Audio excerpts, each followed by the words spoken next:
morning, friends. It's time for Sabbath stories again. I have a question for you today. Do any of you have friends that are missing from Sabbath school or from church? Are there people you haven't seen in a while and you're really wondering, where are they? Isn't it sad when they're not around? I have an illustration I want to show you today. I have 2 candles. Do you know why we use candles? We use them to give us light in a dark place.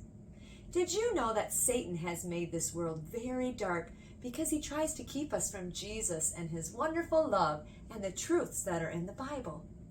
He tries to separate us from Jesus, who is the light. Let's look in our Bibles. It says in John chapter 8, verse 12, it tells us that Jesus is the light of the world, and he who follows me shall not walk in darkness, but shall have the light of life. And did you know that Jesus also tells us that we are the light of the world? In the book of Matthew, if you go to Matthew chapter 5, verses 14 through 16, it says, "You are the light of the world. A city that is set on a hill cannot be hidden. Nor do they light a lamp and put it under a basket, but on a lampstand, and it gives light to all who are in the house.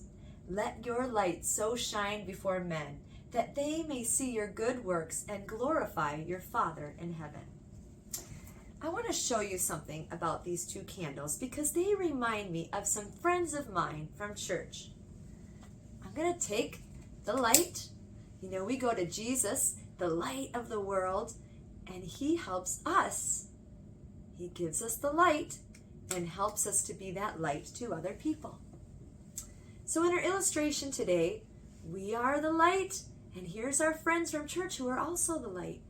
But you know what? Sometimes they may get discouraged and hard things might be happening in their lives, and their light starts to go out for Jesus. But watch what happens if we stay close to our friends.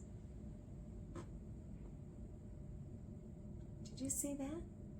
When their light went out, as long as our light stays close to them, we can help them relight their candles and shine for Jesus. But do you know what? If their light goes out and you're way over here, you can't relight their candle. So one very important thing is we need to stay close to our friends. Let's see what we can do to encourage those people that we haven't seen in church for a while. Maybe you can send them a little card or a little note and say, "I miss seeing you at Sabbath school and church." Maybe give them a call on the phone or stop by their house. Maybe we could invite them over to play at our house or to go out to dinner together. Jesus wants us to be shining for him, and he wants us to stay close to one another. In fact, in the book of Hebrews, chapter 10, verses 24 and 25, it tells us, "Let us consider one another in order to stir up love and good works."